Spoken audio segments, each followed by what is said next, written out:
ஆச்சி பாதாம் ட்ரிங்க். ஆச்சி பாதாம் ட்ரிங்க் ஒன்னு வாங்கினா ஒன்னு ஃப்ரீ.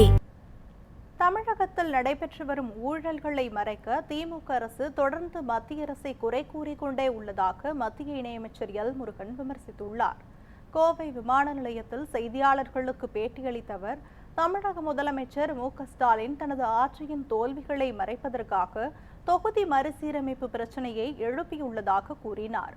திமுக ஆட்சியில் டாஸ்மாக் ஊழல் போன்ற பல ஊழல்கள் நடைபெற்று வருகிறது எனவும், இதனை மறைப்பதற்காக திமுக அரசு மத்திய அரசை குறை கூறிக்கொண்டே உள்ளது எனவும் தெரிவித்தார்.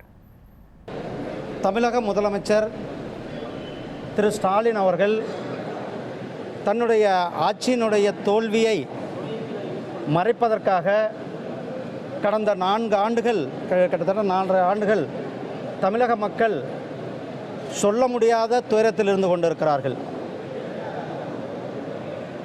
மின்சார கட்டண உயர்வு, சொத்து வரி உயர்வு, டாஸ்மாக் ஊழல், இப்படி பல ஊழல்கள் இன்றைக்கு ஊழல்களில் தெரிவித்து கொண்டிருக்கிறார்கள்.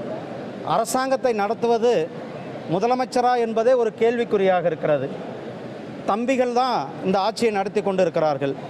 இப்படிப்பட்ட சூழ்நிலையில் தன்னுடைய முழுமையான தோல்வியை மறைப்பதற்காக மத்திய அரசாங்கத்தை குறை சொல்வதையே ஒரு வாடிக்கையாக வைத்திருக்கிறார்கள்.